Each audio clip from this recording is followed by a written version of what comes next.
So I start with thanks to the organizers for giving me the opportunity to present some of my work, or actually our work, in this auspicious occasion. So what I shall be talking about is anomalous dynamics of metal ions in presence of a bacterial protein. And this work has been done at the National Center of Basic Sciences, Salt Lake, Kolkata. Well, let me start with some general background, and is something like telling why this kind of problem could be interesting. Now, this is a very generic thing that people know of a lot. Means it's, as per se, the system is not something so novel in a way, because surface-induced properties are pretty well known to modify the static and dynamic properties of any fluids. Because just imagine there's a liquid container, you put in surface, the surface will introduce like an external potential onto the system, the liquid will respond to that, as a result of which the distribution of liquid molecules or liquid particles will undergo change in the vicinity of the surface, and the dynamics will also change because of the fact they have an additional force that coming in due to the surface. And this kind of modification has been studied a lot in last several decades. Now, the one application that comes in a way are systems in which the particles are having nanometer size.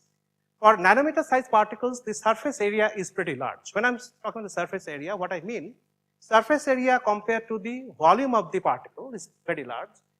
And this large surface area has been used. So this kind of systems in which you have large surface area are not only pedagogically interesting for the simple reason, as I was saying, the surface-induced, this is essentially surface-induced effects. And also they have huge amount of technological impact in many areas of which I'm not expert to tell about all these areas. Like for example, if you look at the catalysis. Catalysis is a process, chemical process, that takes place over surface of the, over certain surface, and the presence of surface actually helps in catalysis by, putting the reacting agents, the reagents in the close vicinity, and that is actually used to a lot of advantage in, by using nanoparticle surfaces. So nanocatalysis is one application which is a pretty large use in technology. There are lots of biomedical applications. For example, lots of sensors have been developed to sense the biomolecular systems. There has been, drug carriers. When you take, some kind of envelope which is nanometer sized, which actually sort of can be easily taken in our body, and as a result, such nanoparticle systems can act as a drug carrier into our system. Well, what I'm going to talk today is not really about all these nanoparticle systems which have been in use for several years already, and many of them are already known for many, many years. What I'm talking as slightly different type of system which has got a if you look at the size is in the nanometer range. So proteins is a biomolecule. It has got a size typically between 10 to 40 nanometers. So the surface area is pretty much comparable to standard nanoparticle systems that we normally know of. However, the protein as a nanoparticle system, as a nanoparticle, is something somewhat, very different compared to the normal nanoparticle like, silver nanoparticle, gold nanoparticle, or cadmium selenide nanoparticle, etc. in the following sense. Well, I shall come to the basic chemistry a little bit, later. Roughly, you can think in this way. Normally, when we talk about a protein, then the picture that we have, an aqueous solution of protein. Now, protein by itself has got huge amount of chemical heterogeneity. In what way, I shall come back later. Now, what happens? Some part of the protein, it hates water. So that's the hydrophobic part of protein. There's some part of protein which loves water, hydrophilic part of protein. Now, when a protein is put in a solvent, it tries to sort of evolve in such a way that the hydrophobic part actually comes within a core, it does not face water, and the hydrophilic part is exposed to the water, which anyway it loves to be exposed to the water. In fact, that is, one can say, is one of the major driving force that a protein in the end takes up structures which are sort of, we know as let's say the protein's native structure of a protein. So in a native protein, you can think a protein is like a compact object, but is not like a compact as a colloidal polyball. Is compact in the sense that it's got a structure, but if you look at the atoms of a protein, they undergo thermal fluctuations. So it has got a size determined on the average in a thermal ensemble. Okay, so it is defined on an average, where the hydrophobic region is within the core, and the hydrophilic groups are exposed outside. Now, if you look at the hydrophilic groups, the hydrophilic groups are not just one type. There can be polar. Polar groups actually loves to be exposed to water. There can be acidic groups. They also would love to be interacting with water, facing water. There can be even positive groups. They also would like to be exposed to the water. So as a result, if you map the electrostatic surface or the charge distribution over a protein, this is fairly heterogeneous. And then, so for a given protein, however, the location where the charges will be is fixed because it has got a fixed structure. Nevertheless, it has got some kind of distribution, as I said, it's not uniform all over the protein. And on top of that, they all undergo thermal motion. As a result of which, now just imagine that you have protein in solution, you put in ions. So ions will experience heterogeneous electrostatic surface, which is going to affect the ionic motion. In fact, so, and obviously the motion will be quite complicated because there are several competitive interactions over the protein surface. So this competition happens in a very natural way in a system like this. And in fact, the study of such motion has not been undertaken so far, but there are bioinformatics studies. Bioinformatics means that, the proteins actually, some proteins can be crystallized in many different situations. And from crystal structure data which is reported in the literature, in fact, once the crystal structure is determined either by X-ray or by NMR, the structure is reported in the literature. And from the repertory of such structures, people look into different properties. And that is a bioinformatics study. So bioinformatics study actually indicate that ion dipole interaction, they can give very important clue about how the protein is going to function. Now, when I mean protein function, what I mean is essentially, given a protein, what are the kind of other, let's say, different type of atoms, like let's say chemical moiety. It can be other small molecule, it can be other ion, it can be ligand, means a small fragment of other protein, it can be DNA, and so all these things are governed by this kind of interaction that comes out from very detailed, thorough study of such crystal structure data. So here our purpose will be to look at the motion of ions in the presence of protein having this kind of heterogeneity. Now, before getting into more details, let me tell a little bit of basic chemistry that is required to understand any such systems. In fact, this is where a protein system, or for that matter, biomolecular systems, is slightly different from normally the way that we look upon soft matter systems. In order to understand the behavior of such systems, it is required to know how the chemistry of the molecule is. So, for example, here I show a small cartoon, like the basic building block, which you can say like a monomer of a let's say so-called polymeric object is called amino acid. We also differently call it residue. Residue and amino acid is taken to be in identical sense. Now, this is the backbone of the protein, which is formed out of amino acids, where water is driven out by hydrolysis. So it forms a peptide bond between C and N. So this kind of chain, this forms a polymeric chain, And it's a heteropolymer because different part of the different monomers could be different. And there are 20 such monomers, possibilities which correspond to 20 naturally occurring amino acids. And now the properties of amino acid, I said that some amino acids are having positive functional, positive group, some negative group, some polar. That depends on what is here in R. So R is called the functional group of the protein, which is attached to the carbon of the backbone, which is also known as C alpha atom of the residue.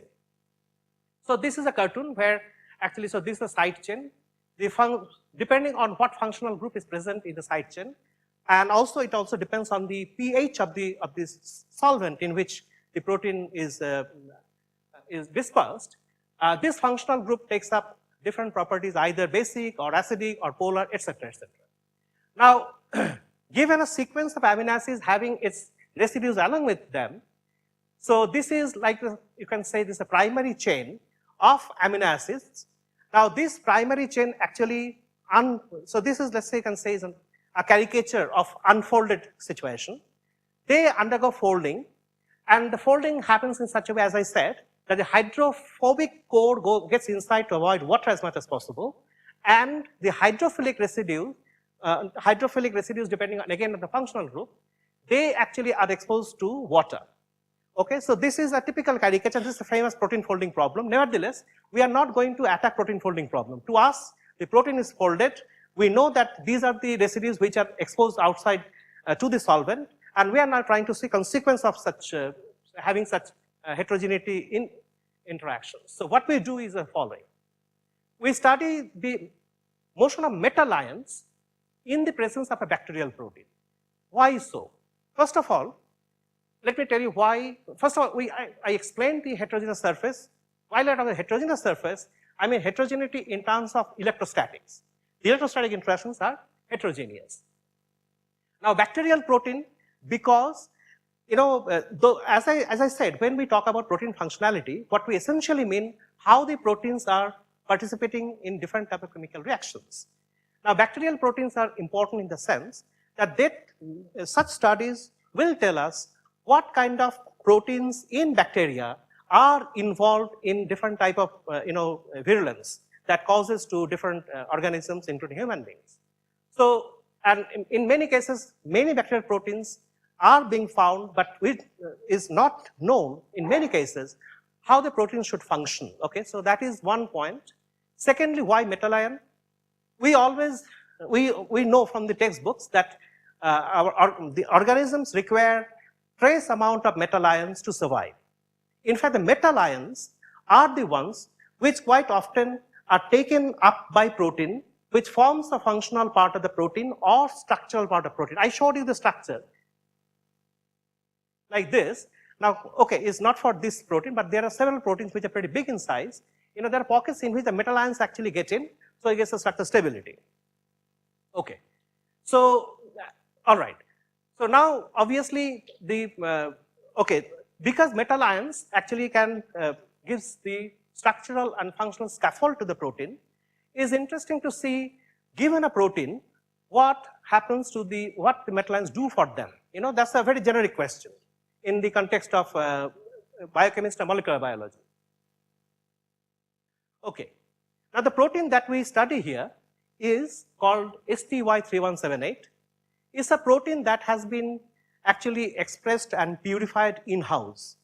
So that's one reason that I have taken up this protein to study. Now, this particular protein belongs to a family called YFDX. Now, this particular family of protein are found in many virulent bacterial strains. You might hear nowadays that there are many bacterial strains which are insensitive to normal antibiotic drugs that we know of, and that's called multi-drug resistant strains. Now, YFDX family protein almost universally occur among those strains which show multi-drug reactivity. So that is why this particular family is interesting. And this protein belongs to this family taken from Salmonella typhi, which is a typhoid-causing bacteria.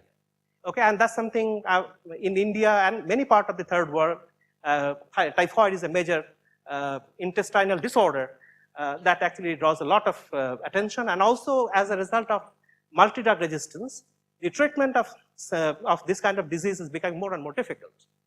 So this particular protein has been only recently studied in-house, and what the studies actually reveal that this particular protein can interact with many small antibiotics.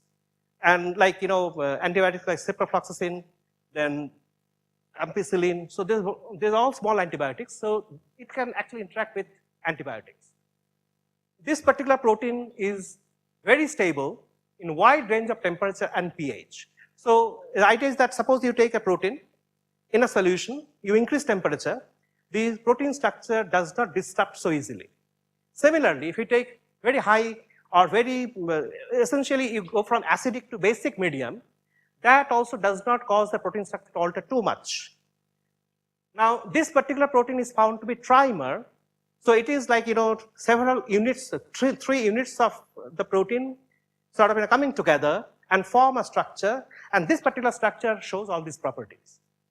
And this protein actually dissociates into monomer in presence of sodium dodecyl sulfate, I guess, SDS, which is a biomimetic for membrane. So it seems that in the vicinity of membrane environment, it dissociates into monomer. And then this protein actually can act as chaperone. Chaperone means this particular protein itself remains intact, helps other protein to fold. So especially when this particular activity becomes very important when the organism is given some kind of shock, like heat shock, or let's say a shock in pH, or shock, even an antibiotic to a protein is a shock, to a bacteria is a shock, right? Because it does like the antibiotic. So this actually acts as a chaperone protein. All these studies seem to indicate that this particular protein is localized in an area which is called periplasm of a bacterial cell. Bacterial cells has got outer membrane and inner membrane, which are normal membrane that we normally know of, which is phospholipid membrane typically. And there's an in-between region which is a fluid. And it seems that this protein actually stays in this region. Okay, but these are all essentially indication from the kind of studies that have been performed.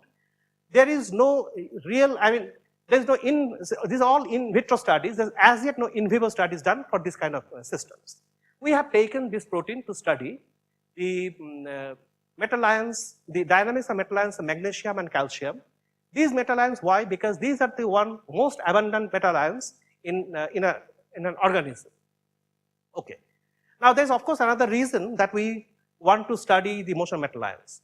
So I told you that this protein is so new that function, structure, these are all essentially coming up from indirect biophysical studies, is not really known. There's no crystal structure is as yet determined for this protein. Simple is the protein is extremely big.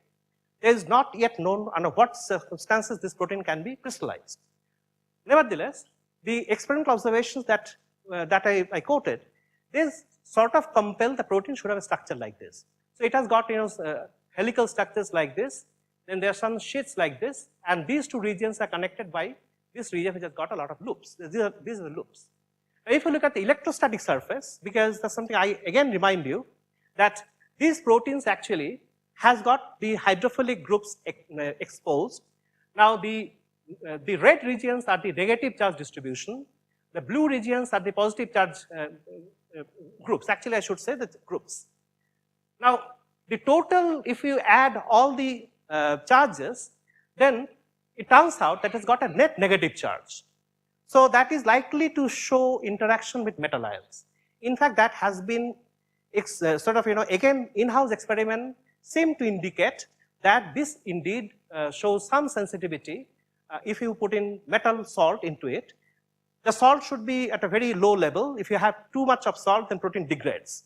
So far the protein does not degrade. It shows sensitivity, especially in terms of standard experiments people do, like the circular dichroism or fluorescence studies seem to indicate that this shows some kind of interaction with metal ions. Like the experiment was done with magnesium, calcium, iron, all these things. Nevertheless, in our simulation, in our studies, we focus only to calcium and magnesium, for which the standard force fields are known. We have not attempted other ions, because for metal ions, the force field data is not in general very reliable. So all the experiments have been reported in the publications listed here, typically with our students. All right. So given this background, let me tell a little bit of the simulation that we have performed. The simulation is done, the system is again something I described. What I do is that we take the model of protein that I showed there, but this is a monomeric model. We have not taken the full tetramer, because this is too huge to sort of handle in simulations. We have taken the monomer. We have taken the ions, which corresponds to the salt concentration as in experiment. And this actually, for the given simulation box, we have approximately 10 metal ions, like magnesium or calcium. Both are divalent. That's something I should note. The simulation protocol is very standard. We have taken the so-called all-atom simulation, means we have specified the forces, or let's say the Hamiltonian is specified in such a way that take all possible forces as given in the literature, and then we use, this is the force field wherefrom I taken different data, and it's very standard in literature. And then we perform isothermal isobaric ensemble, because that's a normal ensemble in which experiments are being done. And then periodic boundary condition, that's a standard thing that we do. And then of course we take, the time step is 1 femtosecond for the simulation. And this is a technical thing that we include the long range interaction, the Coulombic interaction, which we call the non-bonded interactions in the Hamiltonian. And then of course there is this part is the van der Waals contract, which again are non-bonded interactions. The simulation trajectory is somewhat long, 240 nanosecond, and that is actually the killing factor to simulate trajectory of this long. What we calculate is now given the protein, see protein, water, everything are moving, nothing, so this MD is done for each and every atom in the system, including the ions. But when we do the analysis, we are looking into the ion only to see what the ion is doing in terms of the self-Hanov function and mean square displacement, which are two typical quantities that normally one looks into to describe the dynamical features of a current matter system. So this is sort of, people know, but still I would like to tell a little bit of this, like the mean square displacement for a fluid particle in a normal condition should go like linear in time, in a long time limit. And this particular quantity, the proportionality constant, is essentially a diffusion constant. And this can be measured by DLS experiments. And then self-Hanov function in a normal liquid shows a fall from a Gaussian profile. So this is the initial, let's say this initial self-Hanov function. Self-Hanov function means, suppose you tag the particles, and then in a given time, how much displacement the particle has undergone, okay? And that's an average of the entire system. So now what happens, that for a normal system, this profile looks like a Gaussian, then as time progresses, the width actually increases, and this width is essentially proportional to the inverse diffusion coefficient. And this is how actually can calculate diffusion coefficient to different roots, and they should match. But this is for a normal liquid. And this we call as Fickian diffusion, because this essentially obeys Fick's law. Now there are several deviations of this kind of behavior has been reported, like for example, there could be deviation from the linear dependence of mean square displacement with time. There are several reports that the profile does not go as Gaussian. So there's a variety of deviation have been reported in the literature for a long time. The particular type of deviation that I should focus on is that the mean square displacement is linear, okay? So you can define the diffusion coefficient without any problem. Nevertheless, the profile is not Gaussian. So this is called non-Fickian diffusion. The reason I'm quoting this will be apparent as I come to next slide. So again, this is like, very standard thing that you first have to make sure that your system is equilibrated. And the way that we do, like, suppose we know the protein at time t, which, at time 0, which is the model that we propose, has been proposed to understand experiments. So that is as the initial structure of the protein that is given in. And then as time progresses, this particular deviation, as you get structurally relaxed situation with the equilibrium situation, then this mean square displacement should flatten out. Because that essentially tells me that the C alpha atoms are not moving too much away from the previous position. So this is taken as an indication that the system has equilibrated.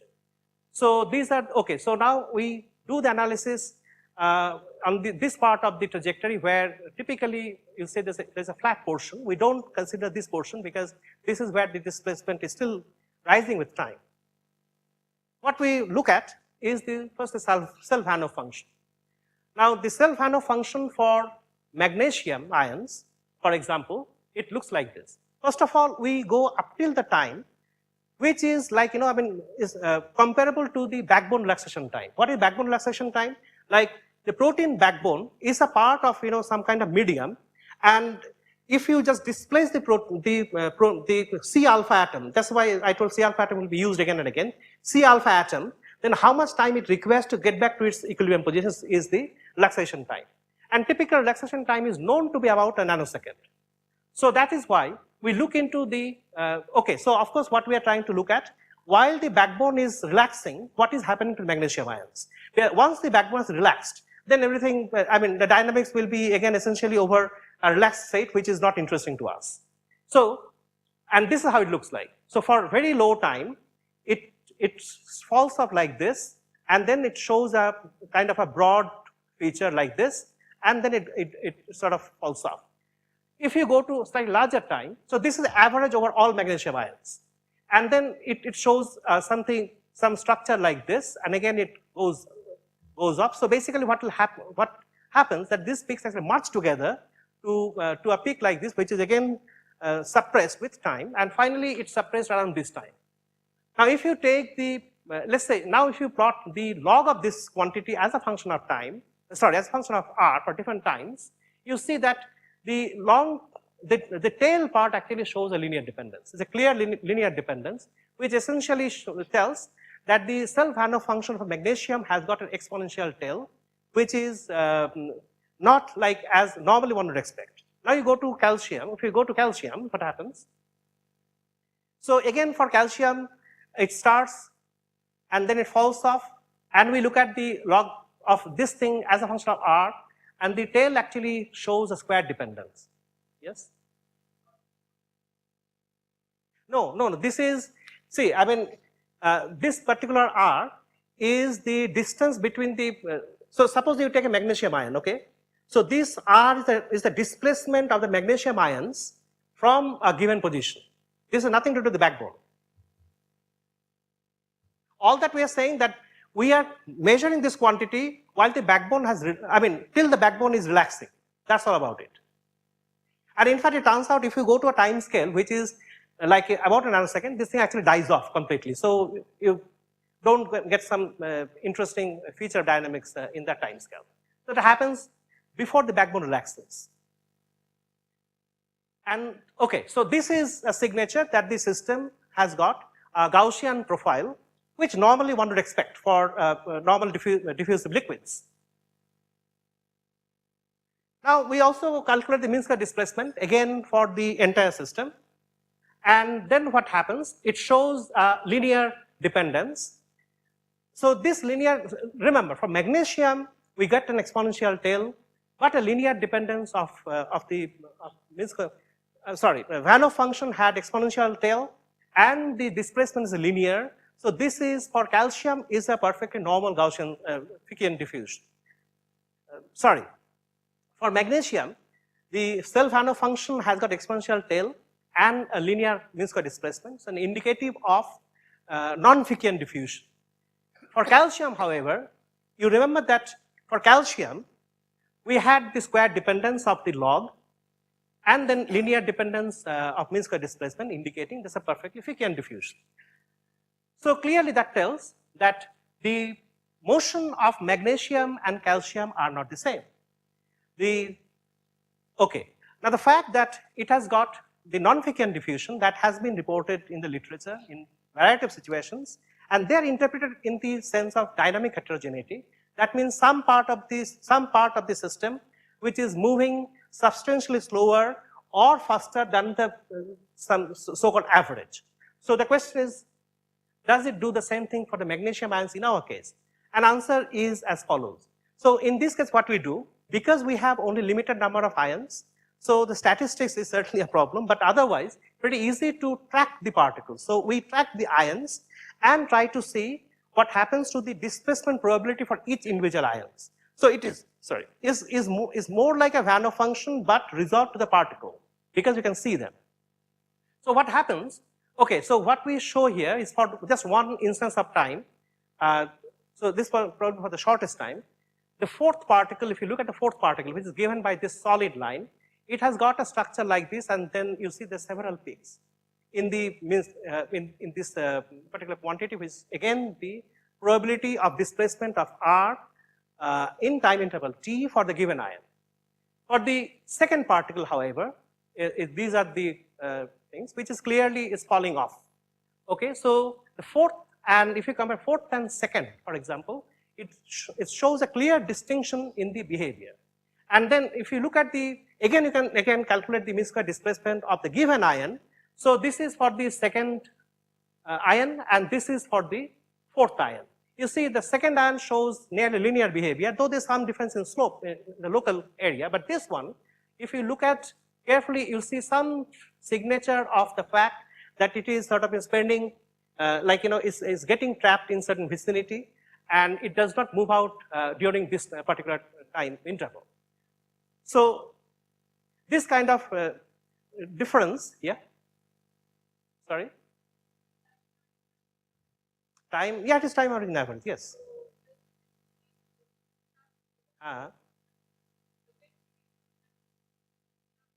No, I'll show the trajectory. I'll show the trajectory.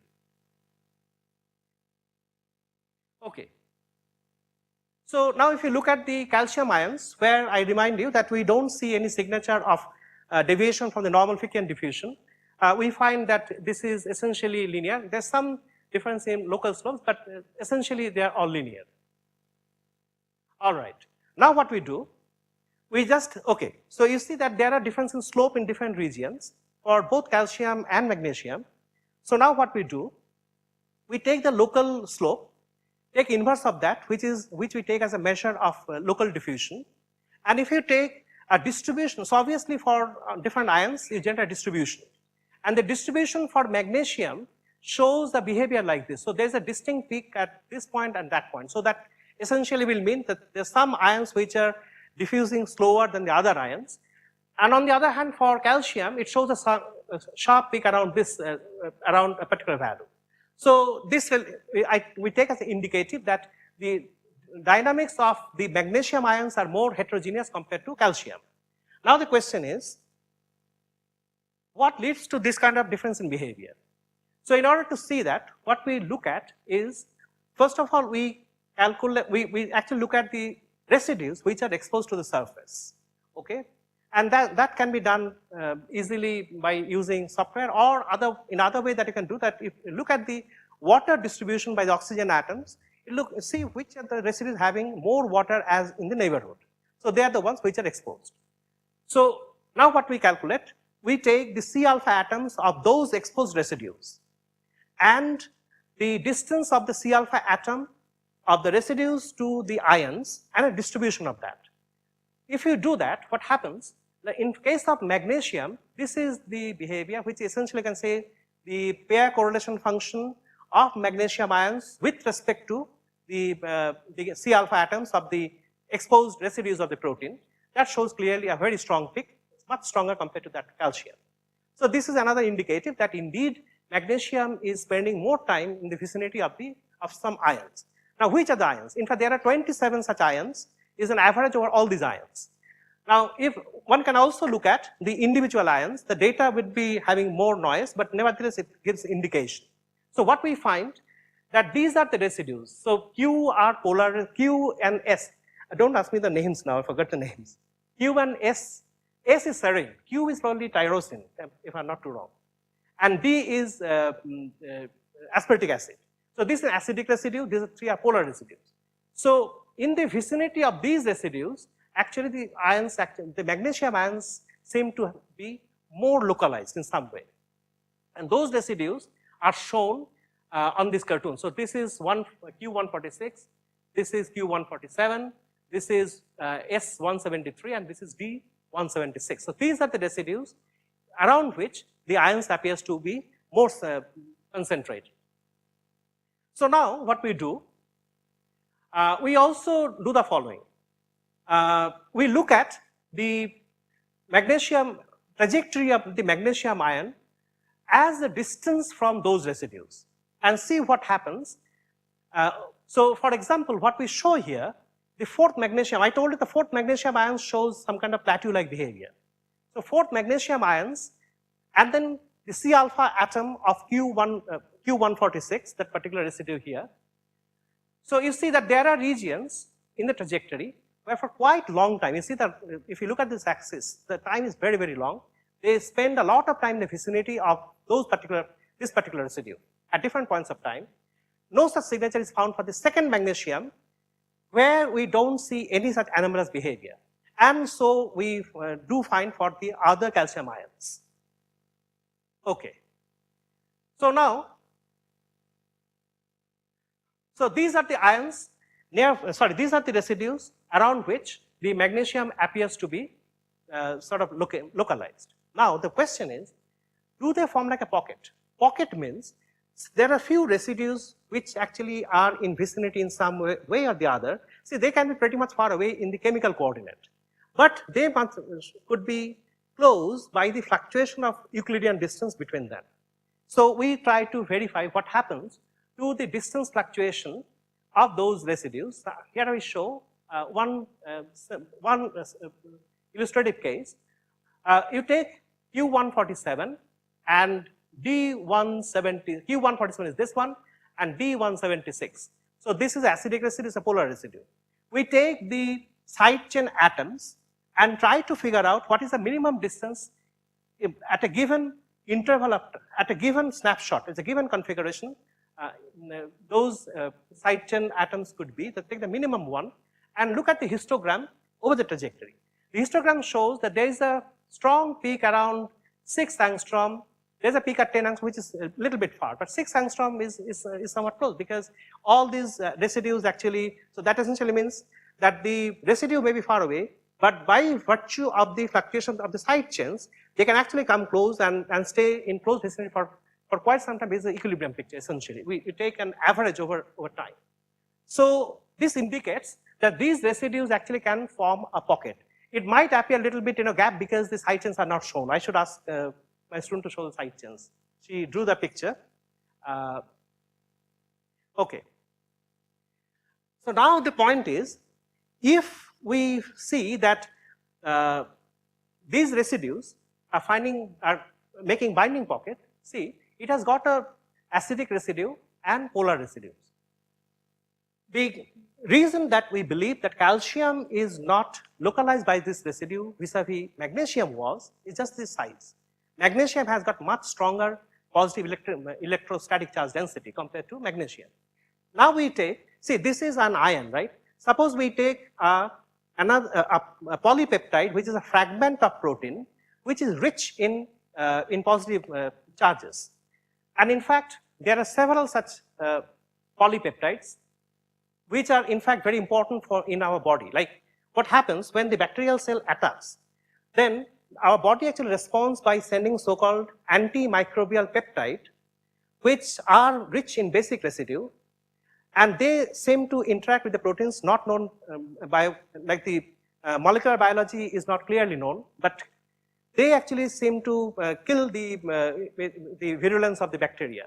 Now, if there is some bacterial protein which can interact with such peptides, then basically your immune system is going to collapse. In fact, that's what apparently that's one way that a bacteria can survive even in presence of antimicrobial peptide. And indeed, okay, so this is what we do here. We take the polypeptide and then we call so-called docking studies. Means we put the residues as a bias for taking the polypeptide, and then we minimize it.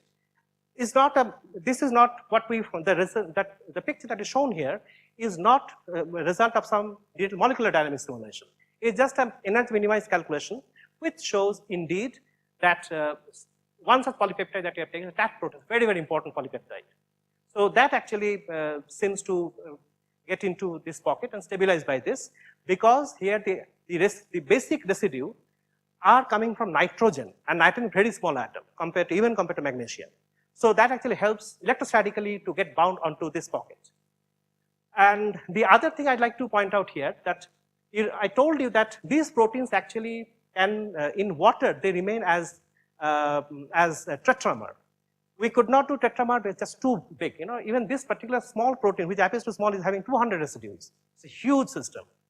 And then, okay, now the point is that the pocket that we found in this study, does it, if you take a trimeric model, again, all these are model for the trimeric aggregation, do they remain exposed? The answer is yes, they do. So that is giving us some kind of faith that this protein can indeed be connected to interaction with antimicrobial peptide. And not only that, this is also gives an indication that you can actually dress those protein by peptides of what you desire to make some kind of functional units. And with that, I would like to end with my my sincere thank goes to Dr. Mohua Ghosh, who is the one who did all the experiments. So in fact, this kind of work we could thought of because these experiments were done and is done by Shutopa. Before I close and thank you, all you guys, I would like to utter some unwritten words. All that I have done, I am doing, and anything that I'm here because of beautiful minds like Krishnamurti was my PhD supervisor, and I just don't want to write words because that is not even expressible. I don't even want to thank him because that is too little to do. And Chandan, his beautiful course in statistics, that's something I was telling the other day, and also the fact that now for this kind of studies, I talk to Chandan every time with all sorts of foolish things, novice things. He patiently answers everything, and that helps so much that I cannot even express this. And thank you for your attention.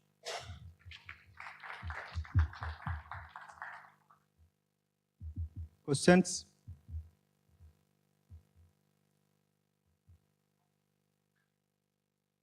Well, of course we crave. Now we can simulate about 200,000, but this one is 50,000.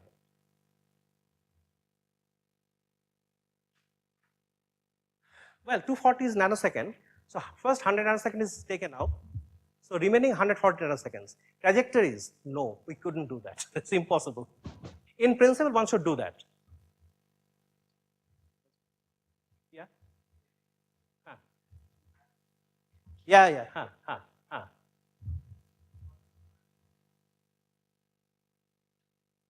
Yeah. Yeah. Yeah, I mean, basically, first of all, if you look at the total charge, it's still negative. So there's every reason to believe it's going to interact with some positive charge. Now, where, what, how, that is not known. Yeah, okay, so yeah, the pocket that is one such, belongs to one such map, yes.